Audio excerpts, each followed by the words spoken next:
You're okay? Okay. I don't know if I'm allowed to. Okay. It's okay. She said she's okay. It's okay. Go ahead, Ms. Crumbley. I sit here today to express my deepest sorrow for the families of Hannah, Tate, Madison, Justin, and to all those affected on November 30th, 2021. The gravity weight this has taken on my heart and soul cannot be expressed into words. Just as I know there is nothing I can say that's going to ease the pain and suffering of the victims and their families. There's a quote I heard that rang true. Grief. For those of you who understand, no explanation is needed. And for those of us who do not, no description is possible.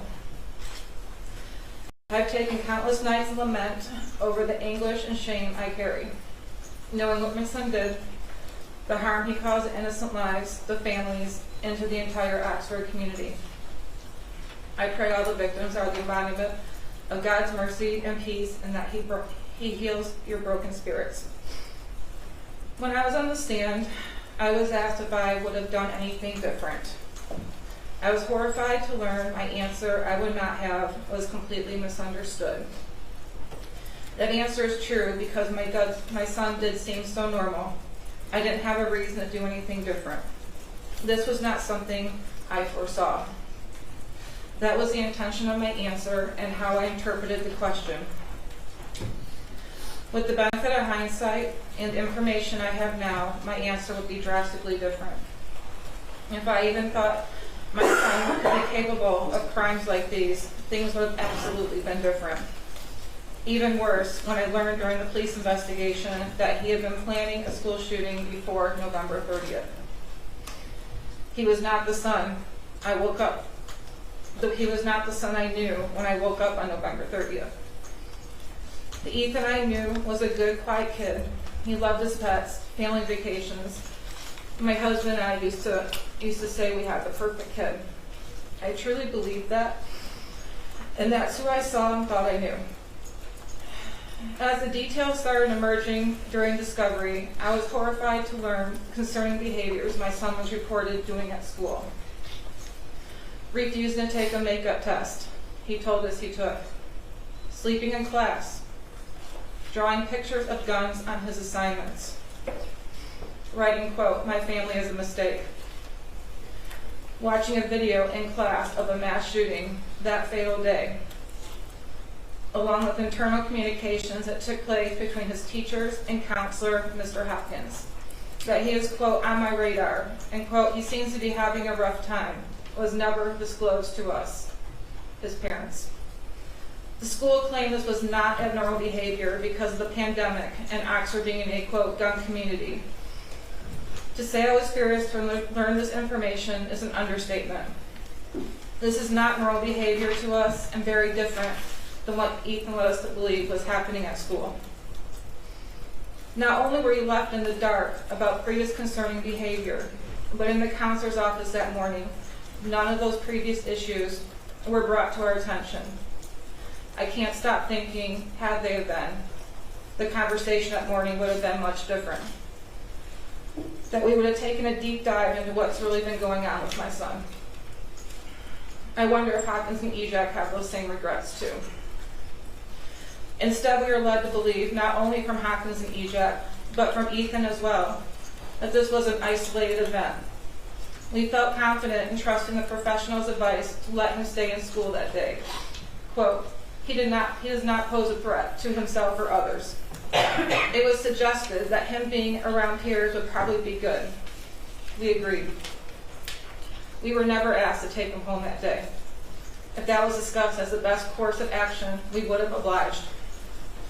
The prosecution keeps saying we didn't give them the big picture that morning at the counselor's office.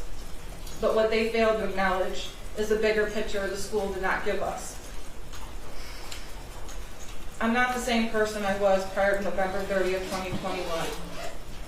This tragedy has changed who I am and has taught me some very valuable lessons. It said in suffering we gain wisdom. I've also gained God. In the quiet hours of myself, I prayed to Him about the deep impact this tragedy has had on the families and the endless pain no one should ever have to feel. for it is God who holds a true understanding of our pain. I've also learned to depend on Him for peace and strength.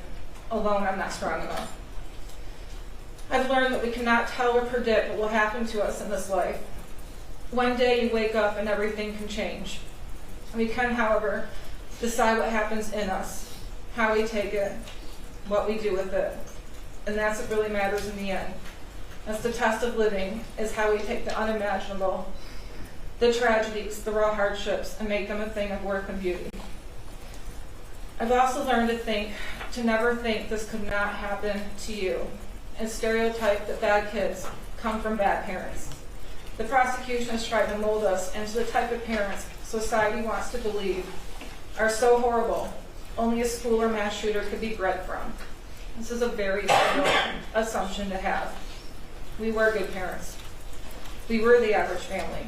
We weren't perfect, but we loved our son and each other tremendously. Everything we strived for was to make sure our son had the best life we could give him, to grow up with traditions and experiences we had, to be the best person he could be. I know we did our best. The love I have for our son, mixed with regret for not seeing what was ahead, weighs heavily on me. My point is, this could be any parent up here in my shoes.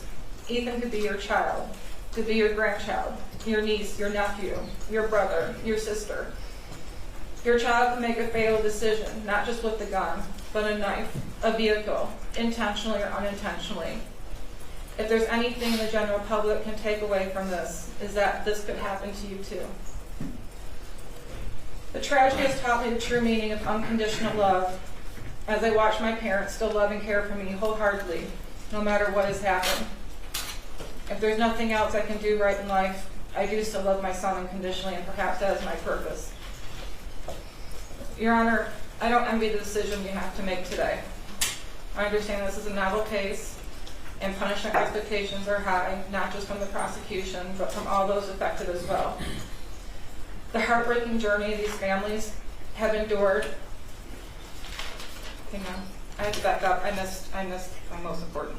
I need to cross. The most valuable piece of wisdom I gained is the power of forgiveness. To forgive the prosecution for the slander and hate against me and my husband. Ms. McDonald, Mr. Keys, I have hated you with deep anger, but hate is too heavy of a cross to carry. I need to be set free of that burden and recognize that you are people just like me, imperfect, but a child of God. I know He wants good things to happen to you, and in any conflict, whatever the circumstances, He is there loving both sides. To the victims and the families, I stand today not to ask for your forgiveness, as I know it may be beyond reach, but to express my sincerest apologies for the pain that has been caused. Your Honor, I don't envy you in the decision you have to make today. I understand the punishment expectations are high from all sides. This heartbreaking journey families have endured is more than anyone should have to bear and acknowledge in its full depth. My time in confinement has been filled with deep remorse, regret, and grief over this tragedy. I have taken this one day at a time, trying to survive, navigate, and cope with the endless heartache, pain, and grief I feel for the families of Hannah, Justin, Madison, and Tate. I have also lost myself over my son's wrongdoing.